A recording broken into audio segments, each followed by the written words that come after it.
I can tell you exactly what the Fed's going to do, and you can do this at home. So if listeners want to take notes, it's really easy. First of all, what is the problem the Fed's trying to solve? What is their solution?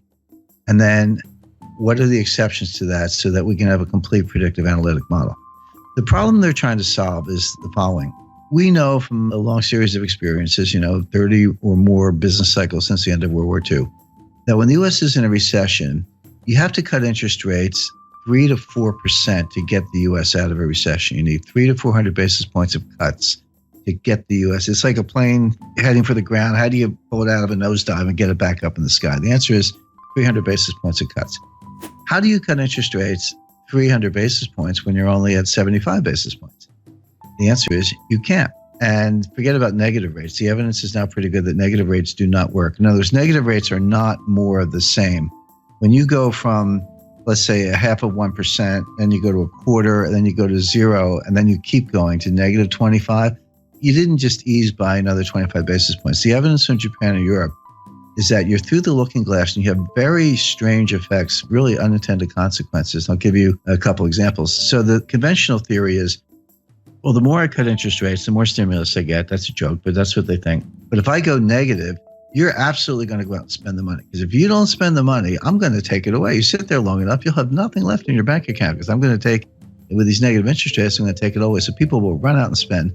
And the other thing is that, it's obviously, from the lending point of view, they'll borrow money, because the bank pays you to be a borrower. But here's what happens in the real world. This is the difference between academics and human beings. When people see negative interest rates, people have goals in mind. They have lifetime goals, right? They want kids' education, parents' health care, their own health care, retirement. If you start taking their money away with negative rates, guess what they do? They save more. They're like, hey, I got to put my kids through college. You're taking my money. Well, I better save more. And then what kind of signal is the central bank sending with negative interest rates? They're sending a deflationary signal. So people go, well, if you think it's going to be deflation, I'm not going to spend money. I'll wait till the price comes down. So you're trying to encourage lending and spending. And what you get is more savings and no spending, deferred spending. You get the exact opposite of what you want.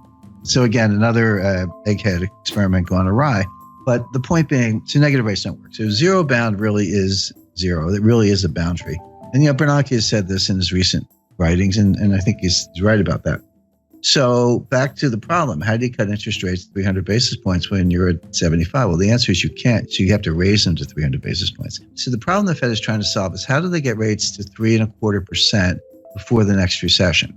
Now, I'm not saying the Fed sees a recession, and that's easy because the Fed never sees a recession. In 102 years, the Fed has never seen a recession, never forecast a recession, but they know their economic history. We are 8 years into an expansion. It feels punk. I mean, the growth is anemic, but labor force participation is low, productivity is dropping. There are a lot of bad things going on, but in fact, we are in the 8th year, actually coming up on, soon be entering the 9th year of an expansion, which began in June 2009. Right. By the way, you have a hard time convincing most Americans that we're not still in a recession. Depressions are different than recessions. The technical definition of a recession is 2 consecutive quarters of declining GDP with rising unemployment, a couple other bells and whistles, little subjective factors, but that's basically it. So people, when you say depression, they're like, depression sounds worse than a recession. And if recession is 2 quarters of declining GDP, then a depression must be like 10 quarters of declining GDP because it's got to be worse. But that's not the definition. The definition of a depression, you can have growth in a depression, but it's below trend growth. In other words, if trend is 3.5, and you're actually banging out 1.5, 2, that gap between, let's say, 1.5 and 3.5% growth, that's depressed growth. It's an output gap. It compounds over time, and you never get it back. We are losing trillions of dollars of wealth. We are impoverishing future generations on a relative basis because of our inability to get back to trend growth. So the reason American people feel this and don't listen to the economists, and they're right, is because we're in a depression. So leaving that aside, the Fed at least understands the business cycle and the fact that the next recession, they say they don't die of old age, but they do die, and we're getting close to the next one. So they're in a desperate race to get rates up to 3.5% before the next recession hits so they can cut them to get out of the recession. The question is, can you raise rates enough to cure the next recession without causing the recession you're preparing to cure? That's the dilemma. That's the finesse. My answer is no, they're not going to be able to do it, but they think they can. Why are they in this box? Well, because Bernanke should have raised rates in 2010, 2011, in the early stages of the expansion, when the economy would have been much better able to bear it than it is now. Bernanke skipped a whole cycle. He skipped a whole rate increase cycle to pursue these wacky experiments and, QE and zero interest rate policy and all that. I spoke to Bernanke about this, and he used the word experiment. He said this was an experiment. Bernanke made his academic reputation by studying the Great Depression, in the wake of Friedman and Anna Schwartz and some others. But he was a great scholar of the Great Depression, and he got his chance to kind of try out his theories. But what he told me was, he said 30 years from now, some new Ben Bernanke, some young scholar will look back and tell us if we did a good job or not. We actually don't know right now. See, the Great Depression was really two technical recessions, 29 to 33 and then 1937-38. But from 33 to 37, we had an expansion, but the whole thing was a depression because we never got out of it.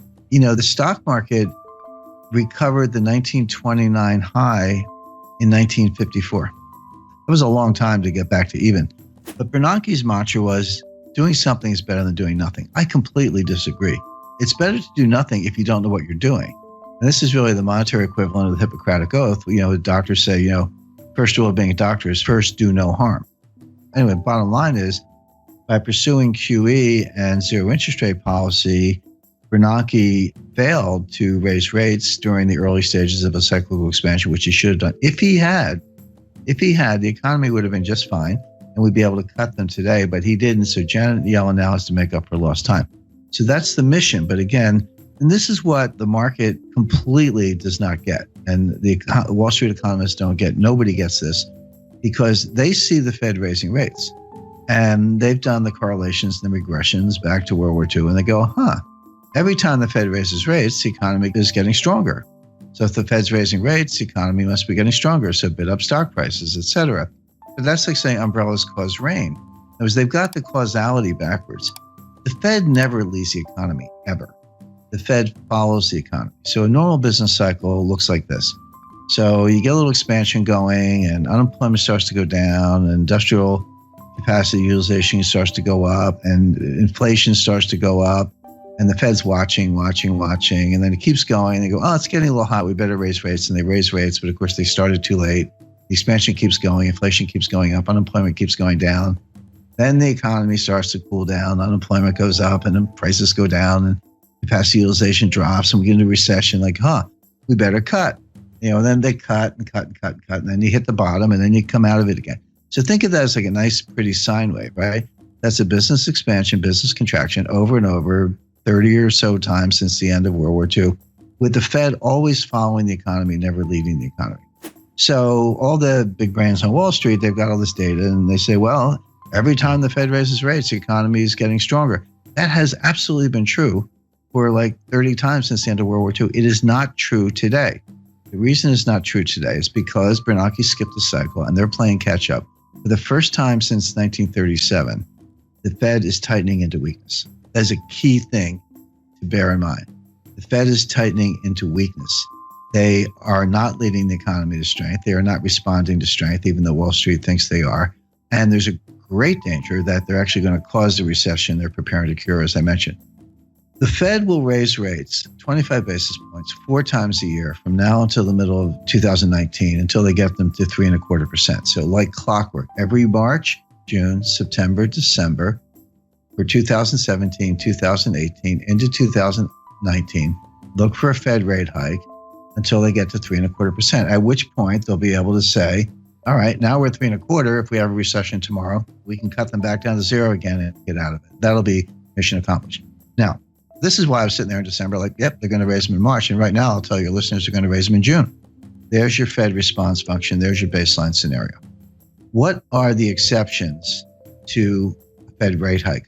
Under what conditions will they not raise rates? Because everything I just described to you, they've had in mind since March 2015, when Yellen took patience out of the statement. That was the end of forward guidance. And by the way, if you go back to 2015, I said they're not going to raise rates all year, and they weren't going to do the liftoff that people were looking for in March, June, September. And they didn't lift off in September because of the Chinese rate exchange devaluation. The stock market fell out of bed August 2015. Finally, they raised them in December 2015. And Wall Street was ready for March. I said, no. In June, no. September, no. It wasn't until December 2016 that they raised them the second time. So obviously, there are conditions under which they don't raise rates, notwithstanding the baseline scenario. So what are those conditions? There are three. Well, four, actually. So if you see job creation below 75,000, that will cause them to pause. By the way, pause is the key word. If you go home through the speeches, you'll see the word pause in Dudley's recent remarks. Pause is the Fed's jargon for we're not going to raise rates. We got the Jim scenario, which I took from the Fed, it's their scenario, or a technical recession. So, we're going to know Friday what the first quarter GDP is. It's pretty close to negative, but I'm not saying we're in a recession now. We might be. But if you see a recession, they'll pause. You see job creation below 75,000, they'll pause. By the way, that's a very low bar. If you see a jobs report, see, this is the other thing that confuses Wall Street. You see a jobs report with 100,000 jobs.